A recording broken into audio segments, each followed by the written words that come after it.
NEET क्या है? क्या कभी आपने नीट का नाम सुना है? नीट ये एक एंट्रेंस एग्ज़ाम है जिसका फुल फॉर्म होता है national eligibility cum entrance test. Medical से रिलेटेड जितने भी कोर्स होते हैं जैसे एमबीबीएस, बीडीएस, इनमें एडमिशन के लिए स्टूडेंट को ये टेस्ट पास करनी होती है। नेशनल टेस्टिंग एजेंसी यानी एनटीए इस एग्ज़ाम को कंडक्ट करती है और नीट एग्ज़ाम 2 लेवल पर होता है, एक यूजी और एक PG. NEET UG, MBBS, BDS इन जैसे कोर्स के लिए एंट्रेंस टेस्ट होता है, जबकि नीट पीजी लेवल में एमएस और एमडी में एडमिशन के लिए एंट्रेंस टेस्ट होता है। दोस्तों, ये एग्ज़ाम ऑफलाइन होता है और इस एग्ज़ाम के लिए स्टूडेंट को 3 घंटे का टाइम दिया जाता है। इसमें ऑब्जेक्टिव टाइप क्वेश्चन होते हैं यानी मल्टीपल चॉइस क्वेश्चन होते हैं और साथ में नेगेटिव मार्किंग होती है, यानी अगर आपका कोई आंसर गलत हो जाता है तो आपका 1 मार्क्स माइनस हो जाएगा।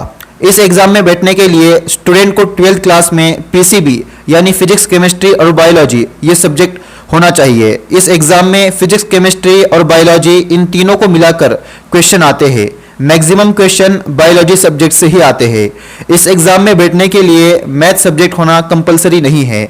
इस एग्ज़ाम को देने के लिए स्टूडेंट की उम्र कम से कम 17 साल की होनी चाहिए, यानी जब आप नीट एग्ज़ाम दे रहे हो तो आपकी उम्र 17 साल की हो जानी चाहिए। इस एग्ज़ाम में बैठने के लिए जनरल कैटेगरी के स्टूडेंट को 12th क्लास में फिजिक्स, केमिस्ट्री और बायोलॉजी इन तीनों सब्जेक्ट को मिलाकर 50% मार्क होना चाहिए, जबकि रिजर्व कैटेगरी के स्टूडेंट को जैसे एससी, एसटी, ओबीसी इनके लिए 40% मार्क लाना कंपलसरी है और जो इस एग्ज़ाम को दे रहा है वो इंडियन होना चाहिए।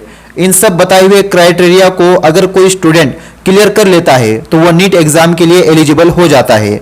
नीट एग्ज़ाम देने से पहले आपको खुद से यह सवाल करना चाहिए, मैं नीट एग्ज़ाम क्यों दे रहा हूँ? क्या मैं सच में एक अच्छा डॉक्टर बन सकता हूँ?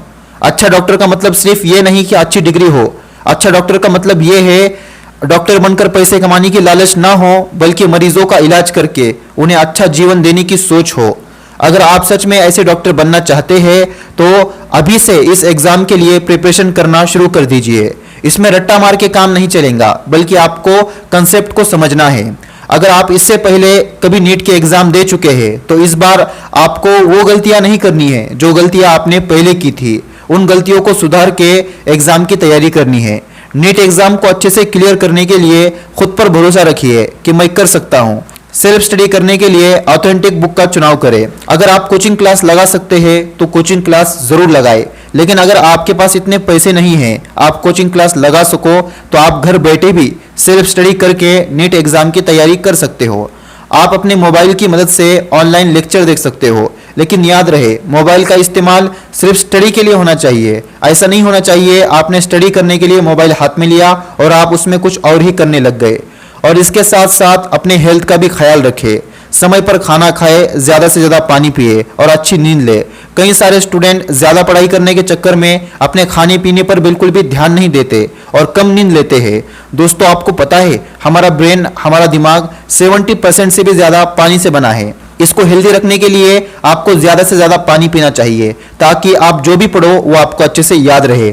और आपको खाने में ज़्यादा से ज़्यादा फ्रूट्स का इस्तेमाल करना है ताकि आपको न्यूट्रिशन मिले। और आपको 7 से 8 घंटे की नींद लेनी है। अगर आप 1 से 2 घंटे पढ़ाई कम भी करोगे, लेकिन अगर आप अच्छी नींद लोगे तो आपको पढ़ा हुआ अच्छे से याद रहेगा। दोस्तों, इस वीडियो में मैंने जो पॉइंट्स आपको बताए हैं उनको अच्छे से फॉलो करें और अगर आप नीट एग्ज़ाम देने वाले हैं तो आपके आने वाले एग्ज़ाम के लिए बेस्ट ऑफ लक।